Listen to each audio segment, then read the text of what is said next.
How ACS catch fire and the role temperature plays in it. यानी India में most of the people तो यही सोचते हैं कि एसी लगाना बहुत बड़ी बात है, लेकिन उनको पता नहीं है एसी उनकी जान भी ले सकता है। और वो कैसे लेता है वो समझो।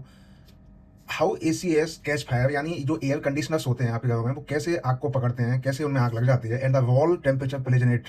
एंड जो टेम्परेचर होता है ना, वो कैसे इसमें रोल निभाता है, वो आप ऐसे समझिए कि कुछ कारण होते हैं जिनके कारण एसी में आग लगती है। जैसे common causes of air conditioners over heating. अब ओवर हीटिंग होगी तो आग लगने की संभावना बढ़ेगी। अब लेकिन बात यह है कि ओवर हीटिंग होती कैसे है। एक तो ब्लॉक्ड एयर फिल्टर्स होते हैं ना, अब डर्टी फिल्टर्स हैं, तो वो क्या करते हैं, रेस्ट्रिक्ट एयर फ्लो को रेस्ट्रिक्ट कर देते हैं। अब ओवर हीट होगी तो फटेगा सिलेंडर। अब फटेगा एसी, उसमें आग लगेगा तो जान तो जाएगा। एक होता है गैस लीक्स। अगर गैस लीकेज हो है तो भी उसको उसका मरम्मत कराओ, उसका सर्विस कराओ। एक है शॉर्ट सर्किट, फॉल्टी वायरिंग। जब जैसे आपने एसी लगवाया उसी समय आपने अच्छे से उसको फिट नहीं करवाया, उसमें फॉल्टी वायरिंग है, तो फिर भी उसमें आग लगने की संभावना बनेगी, शॉर्ट सर्किट होगा। एक होता है कंप्रेसर। कंप्रेसर होता है जो आउटसाइड लगा होता है, जो आउटर पार्ट होता है ना, वो जिसमें वो पंखा जैसा घूमता रहता है, वो आवाज़ करता है, वो बाहर जो गर्म हवा जैसा फेंकता है। अब मान के चलो कंप्रेसर है वो डैमेज है। अब वो ऑलरेडी डैमेज है तो ओवर हीट करेगा, या फिर उसमें गंदगी पड़ी है, तो सर्विस तो टाइम टाइम करानी चाहिए। तो उससे भी ओवर हीट बनता है, तो कंप्रेसर को भी देख लो डैमेज तो नहीं है। एक ओवर यूज होता है running AC for long hours during summers can over heat components. Components का मतलब वैसे हिंदी में होता है घटक। अब घटक यानी मतलब एक तरह से जो कंपोनेंट उसके जो पार्ट हैं वो जब ओवर हीट करेंगे तो फिर क्या होगा, यही तो ना है।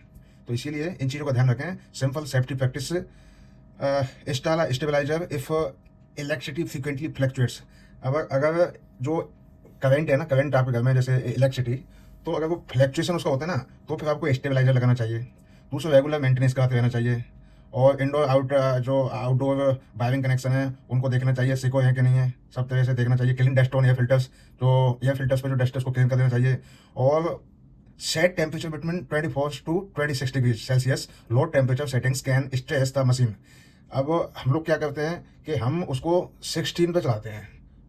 हर कोई नहीं चलाता है, लेकिन मैं उन बंदों की बात कर रहा हूँ जो 16 पे चलाते हैं, फिर वो कंबल भी ओढ़ते हैं। अरे मेरे भाई, जब तुमको कंबल ही ओढ़ना है, जब तुमको सर्दी ही लग रही है, तो तुम एसी को तुम 16 पे क्यों चलाते हो? उसको चलाओ ना 24 और 26 के बीच में। एसी 16 पे चलानी है, फिर कंबल भी ओढ़ना है। अगर इतनी ज़्यादा गर्मी है तो फिर कंबल क्यों ओढ़ना? तो मेरे भाई समझ जाओ, नहीं तो किसी दिन विस्फोट हो जाएगा, पता भी नहीं चलेगा। तो इसीलिए इन चीज़ों का ध्यान रखें और सावधानी बरतें, क्योंकि मशीनरी कोई भी हो, इस दुनिया में हर चीज़ के दो पहलू होते हैं, आपको पता है।